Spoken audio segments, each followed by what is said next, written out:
بسم اللہ الرحمن الرحیم۔ السلام علیکم۔ سنہری یادوں کے ساتھ ریاض محمود حاضر خدمت ہے۔ اس سے پہلے کہ میں اپنی بات شروع کروں، آپ سے درخواست ہے کہ اگر آپ نے ابھی تک میرے چینل کو سبسکرائب نہیں کیا تو اسے سبسکرائب کر لیں، اور ساتھ جو ایک گھنٹی کا نشان ہے اسے بھی دبانا نہ بھولیں، تاکہ میں آئندہ جو بھی ویڈیو اپلوڈ کروں وہ آپ تک آسانی سے پہنچ سکے۔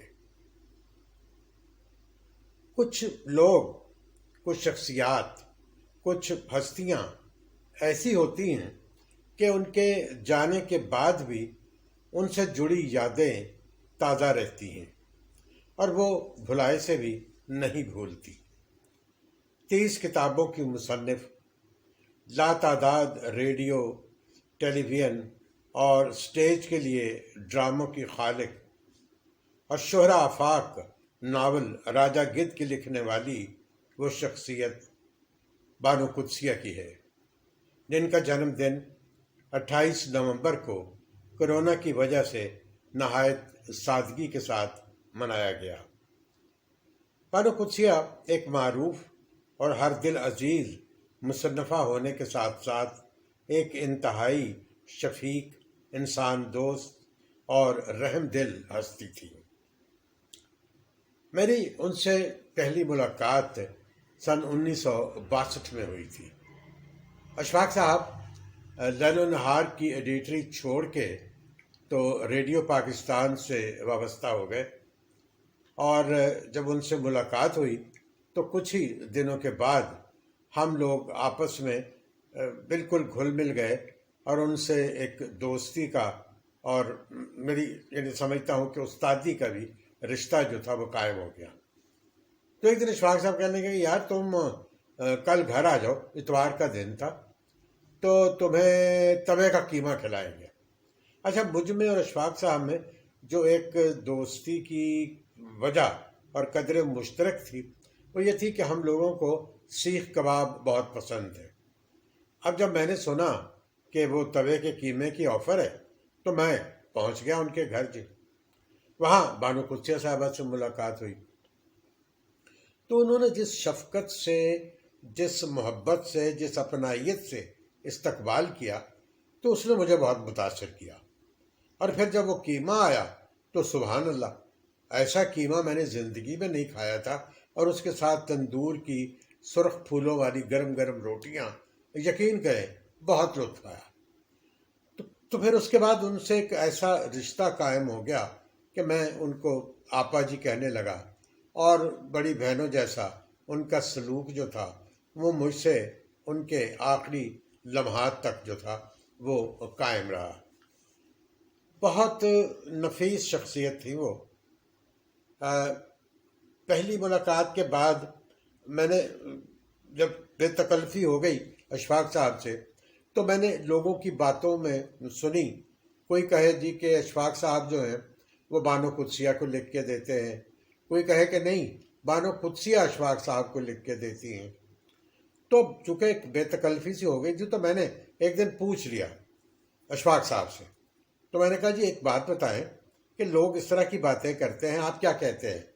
ہنسے، کہنے لگے یار بات یہ ہے کہ جہاں تک تو ہے نا کہانی کا یا ڈرامے کے پلاٹ کا تعلق، تو بانو قدسیہ اس میں بہت ماہر ہے۔ چونکہ وہ عام طور پہ گھر پہ ہی رہتی ہیں تو اس لیے یہ نہیں ہے کہ ان کی جو لوگوں کی شخصیت ہوتی ہے اس کے بارے میں ان کی جانکاری ذرا محدود ہوتی ہے، اور میں چونکہ گھومتا پھرتا رہتا ہوں اس لیے میری جو کریکٹرائزیشن ہوتی ہے وہ بہت مضبوط ہوتی ہے۔ تو لکھ کے تم نے دیکھ ہی لیا ہے کہ وہ اپنا لکھتی ہے، میں اپنا لکھتا ہوں، تو بات بالکل صحیح تھی، تو مجھے یقین ہو گیا۔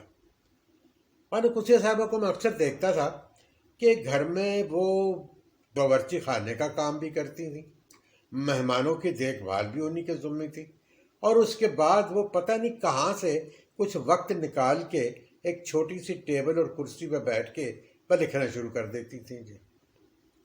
اور پھر جو گھر میں ملازم تھے وہ ملازم تھوڑے ہی تھے، گھر کے فرد تھے۔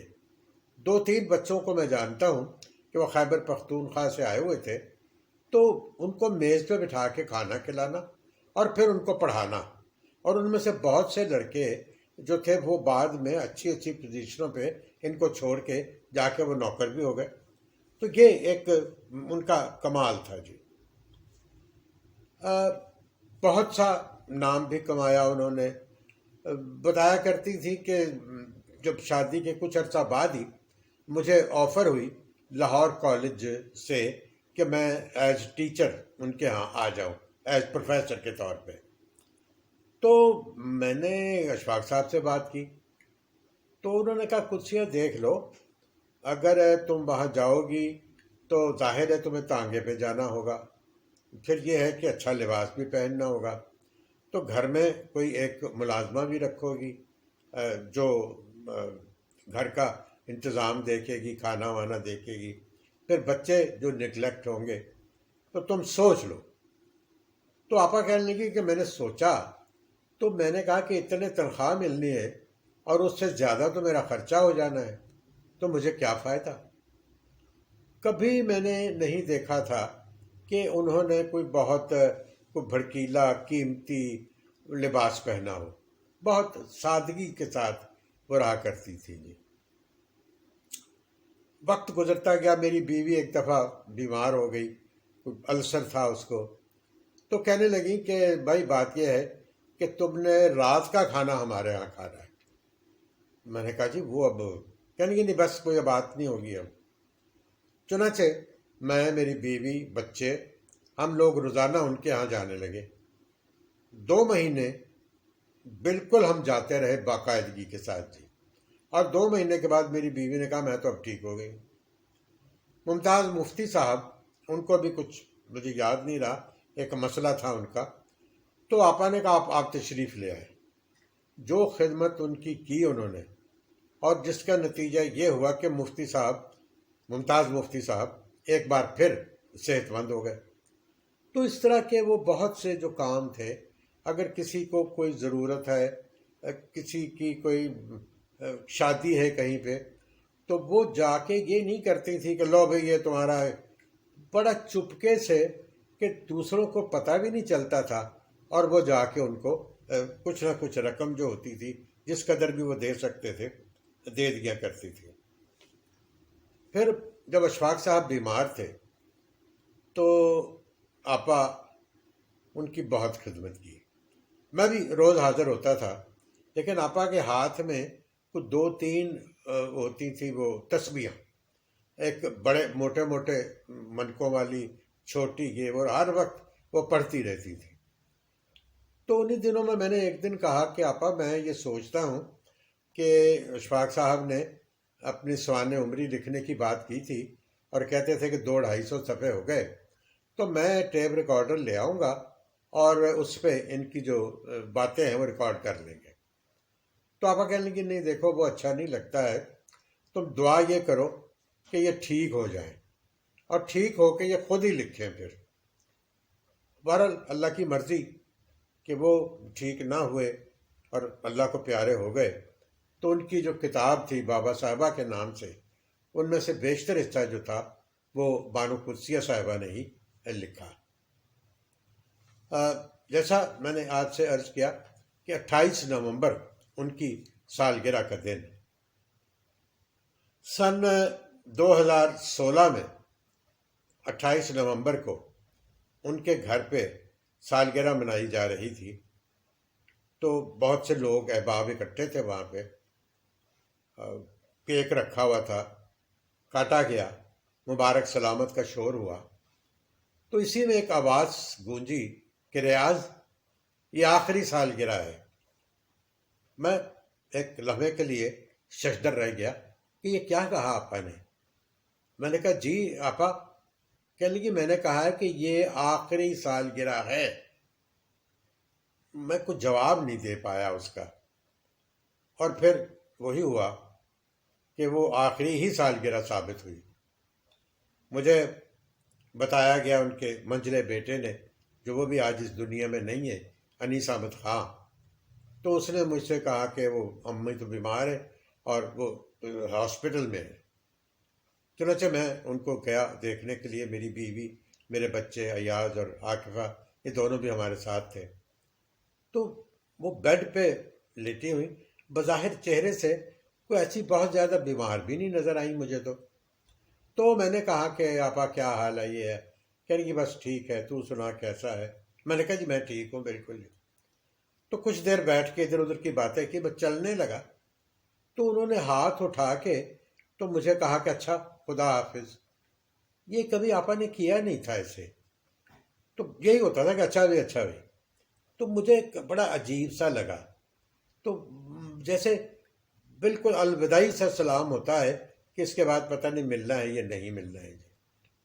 اور یہ بھی ایک حقیقت تھی کہ اشفاق صاحب کے جانے کے بعد 12 برس تک آپا زندہ تھی، کام بھی کرتی تھی، لیکن بجھ گئی تھی۔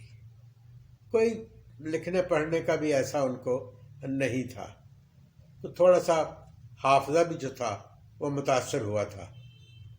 لیکن اصل جو میں نے ایک دن پوچھا بھی ان سے کہ آپا کیسا وقت ہے، کوئی اداسی زیادہ تو نہیں محسوس ہوتی، یا اکیلے پن کا کوئی احساس زیادہ تو نہیں ہے؟ کہنے لگی کیا پوچھتے ہو، کوئی اداسی سی اداسی ہے، کوئی اکیلے پن سا اکیلے پن ہے، اب کیا بتاؤں تمہیں۔ اور پھر 4 فروری 2017 کو ہاسپٹل سے اطلاع آئی کہ وہ وینٹیلیٹر پہ ہے۔ ہم لوگ پھر انہیں دیکھنے کے لیے گئے۔ مجھے تو حوصلہ نہیں پڑا کہ میں ان کو وینٹیلیٹر پہ دیکھتا۔ میری بیوی بانو، ایاز میرے بیٹا، عاقفہ، انہوں نے دیکھا جا کے تو انہوں نے کہا کہ وہ بڑی کچھ عجیب سی حالت ہے ان کی۔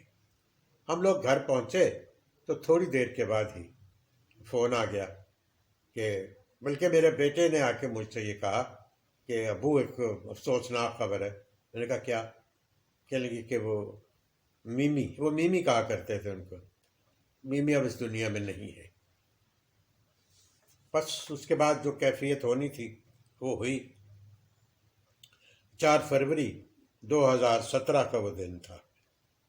اللہ سے دعا ہے کہ وہ ان کے درجات بلند کرے اور ان کو جنت الفردوس میں اعلیٰ جگہ عطا فرمائے، آمین۔ اجازت چاہتا ہوں، خدا حافظ۔